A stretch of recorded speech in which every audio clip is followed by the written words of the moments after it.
Welcome to Fictional or True, and yet another episode of the Just Thinking podcast series. I'm Fictional, and today I'm going to be talking about time travel. See, time travel, I'm trying to think about what is it usually. It generally consists of someone traveling through time or manipulating the flow of time, maybe make it go faster or slower. And it's often seen as super duper powerful, but also super dangerous because you can mess with time and change the whole flow of it. I think the Flash TV show at some point, basically every single plot line is caused because of time travel going wrong. Doctor Who is also all about time travel for the most part.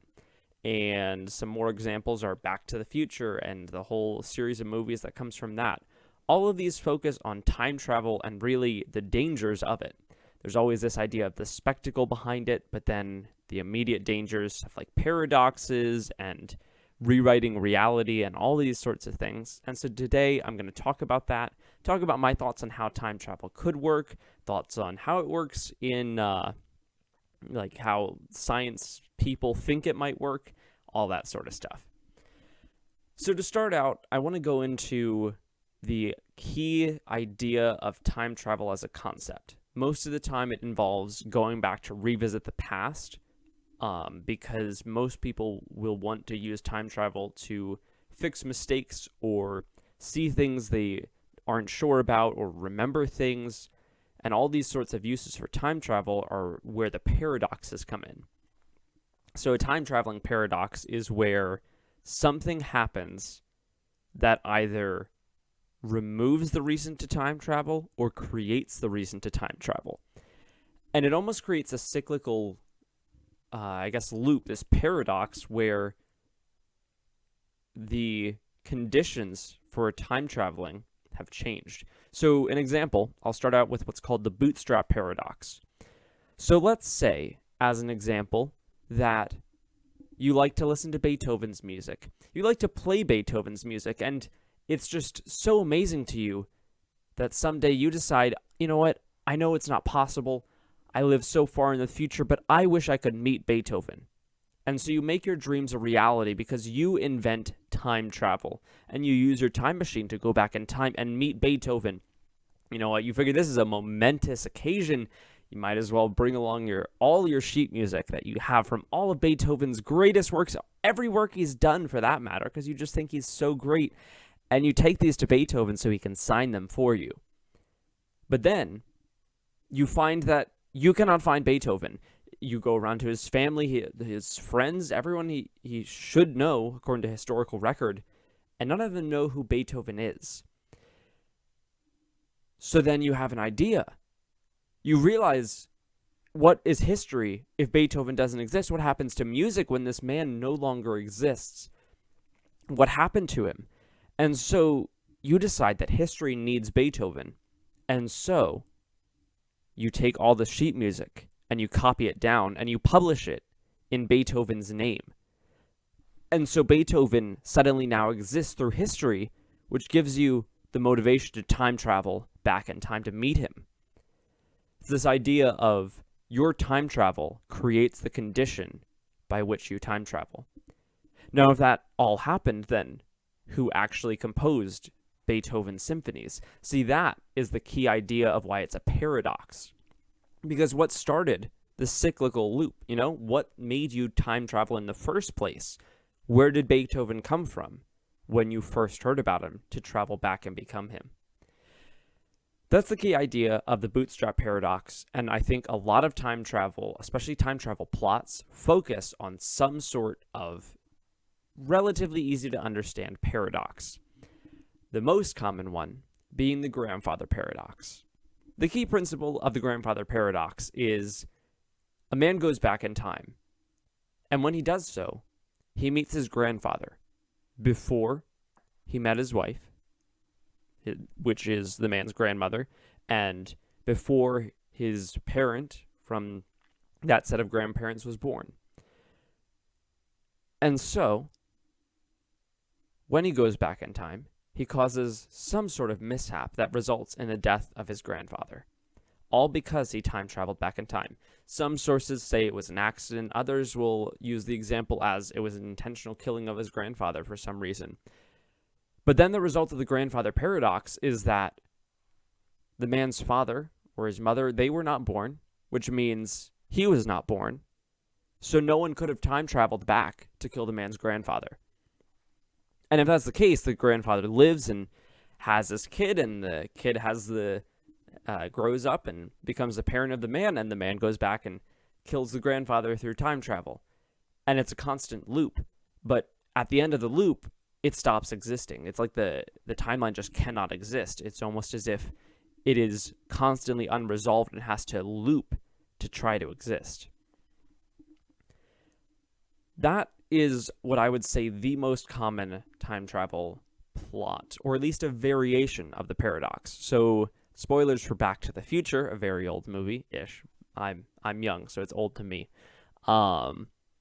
In Back to the Future, what is his name? Marty McFly. That's right. Marty McFly time travels, and it's to the time of his father. So it was right around the time when his father was meeting his mother. And the end result was that he almost kept them from getting together, which means he would not have been born. And as the movie goes on, the effects he's having on the timeline are catching up to him to the point where he and his siblings are starting to not exist anymore. And it becomes this urgent thing where he has to fix the timeline, or else, he's kind of dead forever, no existing timeline. But if that were the case, then you would have to think, who modified the timeline? And it's paradoxes like these that make me wonder, if time travel existed, how would that work? I know that Albert Einstein had ideas that you could travel through time if you reach the speed of light. Other ideas will say, well, you can sort of time travel or bend time if you use massive amounts of energy or massive amounts of gravity. I know in The Flash, that massive energy came from running so quickly that he almost opened a tear in time and was able to travel through that using the Speed Force, and the idea that the Speed Force existed outside of time. That brings me to my idea of how time travel could work. See, a lot of sources will think of time as a linear idea. It's just one event follows the next in a straight line. Others might make it a curvy line just for the sake of saying time kind of flows all over the place. And then others will use branching timelines to explain the ideas of multiple timelines existing, which is a whole other can of worms that I'll get to after this point. My idea is that time is not a simple line, and it's also not a wibbly-wobbly ball of timey-wimey stuff like it is in Doctor Who, where you can just travel through it at any point. I think that time cannot be traveled through because time might work like frames in a movie. It might be like film rolling by, in that each moment is almost separate from the others, as if they are slides placed one after the other. Now, the duration of a slide might be a Planck instant, the smallest possible unit of time, the amount of time it takes a photon to travel the smallest possible existing distance. And so in that time, that's like one frame, one moment. And the present, the moment, is kind of the frame we're on now. So if you could suddenly pull yourself out from these frames, these time frames, then you could move around time and put yourself back in. So I think that if time travel is or will be possible, it's not about traveling through time or forcing your way through time, because you can't move from one frame to the other than staying in the moment as frames pass through it. Instead, you have to remove yourself from time, move around or along time, and put yourself back in. I have not seen this idea used anywhere thus far, except to an extent the Speed Force from The Flash and from DC. And that was the idea of the Speed Force exists outside of time, and so by entering the Speed Force, you can enter time at a certain point. And this would be a similar idea to that. So now, what about multiple timelines? This is how I would justify paradoxes existing. It's this idea of timelines assuming the idea of a time in a line would be separate from each other, and they can branch and they can create new realities. So I think the idea of a timeline is just a new reality that was altered, usually through time travel. So going back to the grandfather paradox, if this man goes back in time and kills his grandfather, time in his universe, let's say he traveled back in 2020, continues. There's a 2021 and a 2022. The universe doesn't end just to resolve the paradox he created. But he no longer exists because when he went back in time, he created a new timeline and had to move over to that new timeline. And this new timeline, let's say this is 1948. And in 1948, he accidentally killed his grandfather and so created a new timeline where his grandfather doesn't exist and he doesn't exist. And so he fades out of time in 1948 on this other reality. And so this idea of multiple timelines, which is the term I'll use even though I'm more in favor of time frames, I guess, is used to justify paradoxes and can resolve them. In fact, Avengers Endgame actually uses this idea of multiple timelines being the only way to time travel. I think, if I remember correctly, the kind of, sort of Professor Hulk was saying, you can't time travel back to your own past because it already happened and because it now becomes your future. So future you cannot experience your past. It has to only experience a separate past.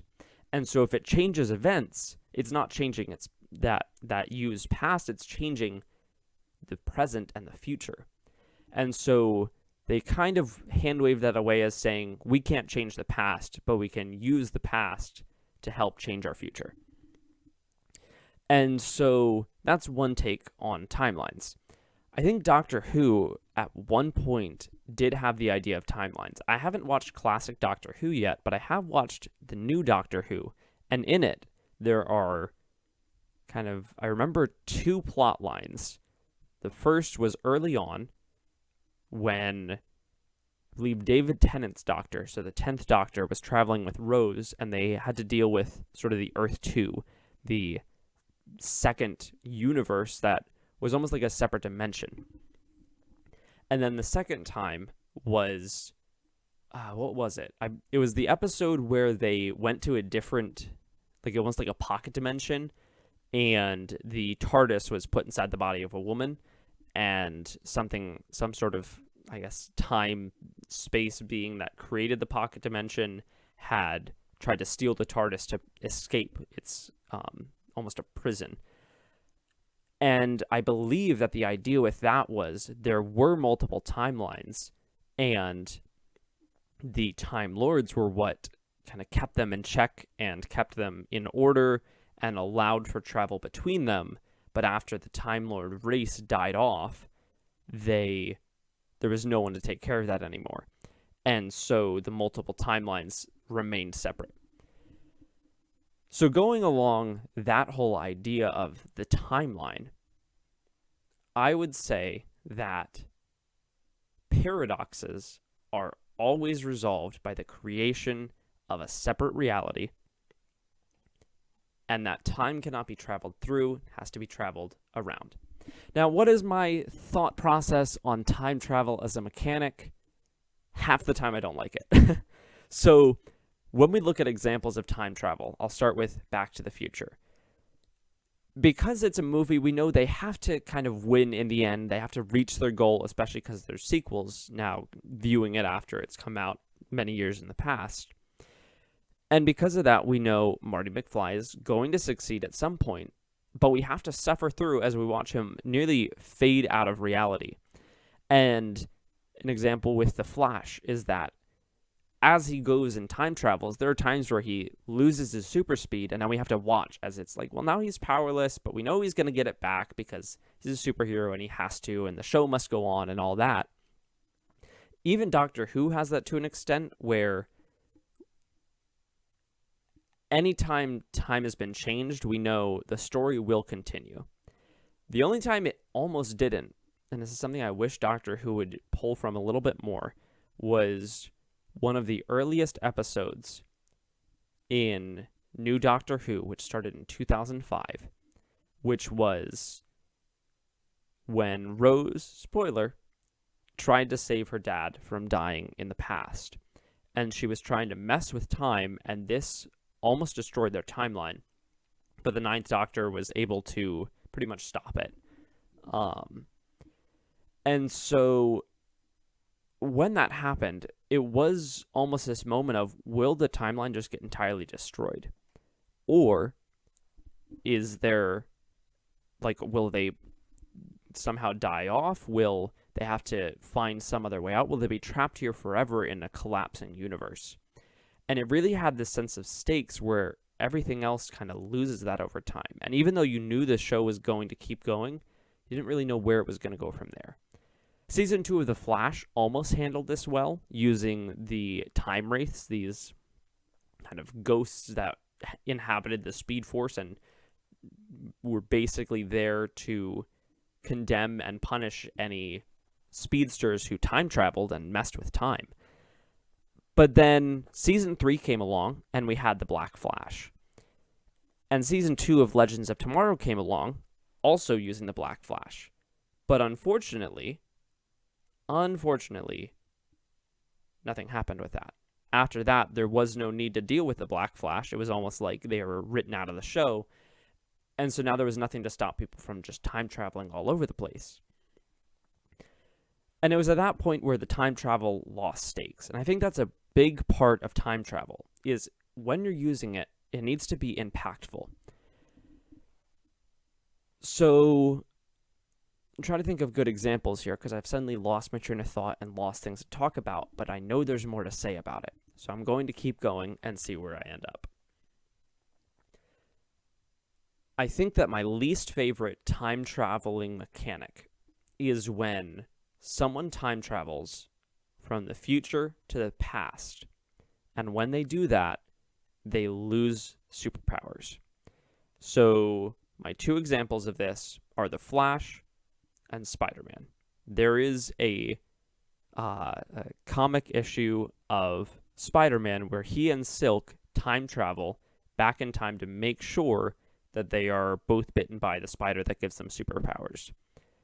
But when they do that, once they get back to that previous time, because it's before the time when they got the powers, they don't have superpowers. And it's kind of this weird moment where, again, we know they're going to get their powers back because they're the superheroes. They have to get their powers back.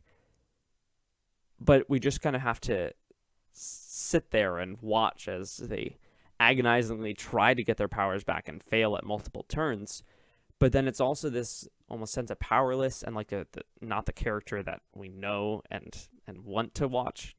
And so The Flash handled this interestingly. In season 1, the whole idea of the villain of the season was that he had time traveled and killed the Flash's mother. But when he did that, he messed with time in such a way that he had no way of getting back because the Speed Force hadn't been created yet. And so he couldn't move fast enough to travel through time anymore. And so then we had to see him wait 20 years as he kind of built up the Flash and even created the Flash just so that he could get back to his own timeline. And I thought that was a really clever way to use time travel. And unfortunately, as the show went on, it kind of degraded from there. So if it's done right, if it's not abused, I think the mechanic works to an extent, but I've seen it too much and done poorly that I just don't enjoy it. Then there's the next type of time travel, which is, I would say, closer to time manipulation. Examples of this come from the Clockstopper movie, Unordinary, a little bit of Doctor Who, I think, and also The Flash. The Flash does a lot of stuff with time travel. So first we have time stopping. This is the idea where you can pause time for everything around you except for yourself.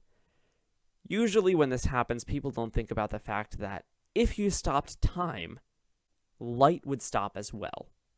And if you walk forward, you're basically going to get the light in your eye. And if the light stops moving, you won't be able to see anything as soon as you start moving. The second thing that people don't think about is if you stop time and you move, you have created an absolute vacuum. There is no air from where you moved out of. And you moved into an area of high density air that, because time has stopped, is either not going to move or is going to move so quickly that as soon as you unstop time, as soon as it resumes, you will either have created massive winds or basically an explosion or a pressure wave. Some versions of time stopping will work around this by saying, like, oh, you're phasing through, maybe you're phasing through molecules, or you're creating a protective barrier. I know the Clock Stoppers movie, I believe is what it's called, had this idea that instead of truly stopping time, it was slowing it down so much that it seemed like time was stopped. And it did this by accelerating the molecules of whoever was doing the time stopping. And in doing so, allowed them to move incredibly quickly.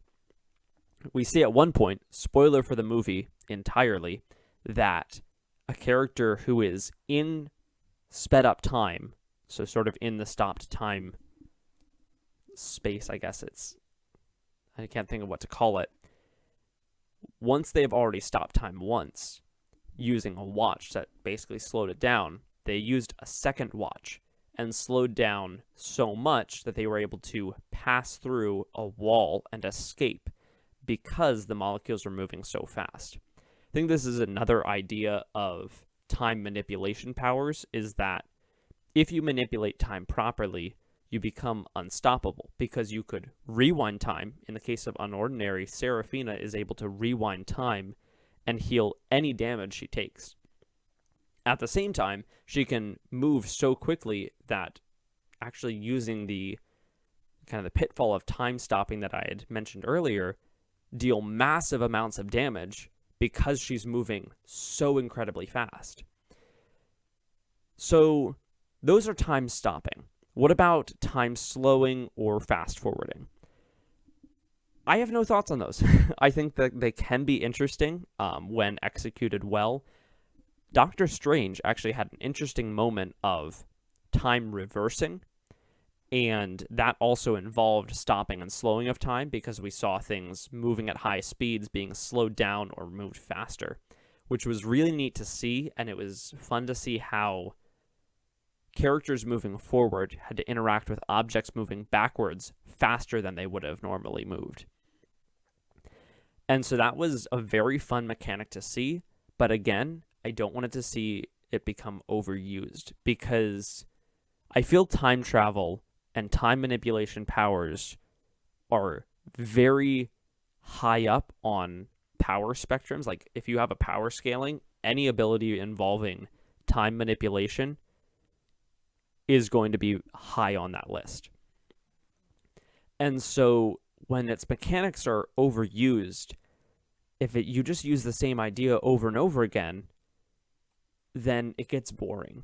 And it I almost would say it gets cringe. And so I think what's important is to invent more ideas and more mechanics around time manipulation. An example would be using speeding up time more often, because I don't think that is seen nearly as often. So then we have traveling through time backwards, manipulating the present time. What about traveling to the future? I think traveling to the future can be a really interesting mechanic. Back before I had started thinking about time travel a lot, I had thought of time travel as being pretty much impossible, in that you couldn't travel to the past, but you could basically stop your own time, maybe by freezing yourself or finding some way to just stop every molecule in your body. And in doing so, preserve yourself as time moves on around you. You stay preserved until, boom, you're in the far future. I think there are a lot of stories that use the idea of a character being frozen in time and waking up in the future. Captain America from Marvel, Faye Valentine from Cowboy Bebop, and a whole other host of characters. I think Mr. Freeze has had some iterations where he was kind of cryopreserved and sort of sent to the future. And in all these ideas, there's usually this kind of shock value of, oh no, I'm in the future. And occasionally you have, how do I get back? But seldom is that happening. More often, it's about, how do I cope with a universe where I don't know how it works and everything I know is gone? And I think that this can be a really compelling use of time travel. But I also do enjoy stories where someone gets sent forward and wants to find a way back, almost like visiting the future, especially because in stories like these, a character is able to learn from the future, and thus they change it. Pulling from The Flash again, as I've done many times, like I said, The Flash involves time travel a lot. Barry Allen travels to the future to find out how to stop one of his present enemies. The future versions basically tell him, oh, you can't do this. And thinking about it, it would almost cause a paradox to an extent, because how did he figure out how to beat them the first time? Was it just pure luck? No, because it was something so extreme, he had to really figure it out. And so when he travels to the future, he kind of sees the world in one way, but he's able to change it because as soon as he travels back, he remembers the future and alters it. So, in fact, all of Season 3 centered around the idea of altering the future after seeing it. And so, I think that can be a really interesting mechanic. Again, I don't want to see it overused as a storyline, but it is a very fun one to see. That about wraps up my ideas on time travel and time manipulation abilities. I would say that if you want to look into some interesting forms of time travel, check out the first few seasons of The Flash. Maybe watch Doctor Who. And I would say just look into other time travel movies. Time travel plots can get repetitive. Again, they have a lot of the same ideas, where if they're traveling to the future, they're either coping with a new world where they lost everything in their past, or they're trying to use the future to prevent something that happened in the past, or they're traveling to the past and figuring out how to get back and not mess up their future. And I think all plot lines really center around that similar idea thread, but still, they can be fun to watch. So that's going to wrap up this podcast episode. I hope you enjoyed a bit of the kind of longer format, and I guess it was almost more raw because it went longer. I couldn't think about as much of what I wanted to say at once. Usually with the shorter episodes, I can think through most of what I'm going to talk about in that first 5 minutes and be done with it. Whereas this, I'm already at like 28 minutes and some seconds, and I have like well surpassed the times where I've lost my train of thought. Let me know in the comments what you thought of this podcast episode. If you have ideas for other topics you want to see me discuss in future episodes, let me know. Be on the lookout for my superpower series, because in that, I am going to soon be talking about a power that involves traveling across different time frames. So keep on the lookout for that. Thank you for listening to this episode of the Just Thinking podcast, where I think out loud for several minutes straight. I've been fictional. Have a good one.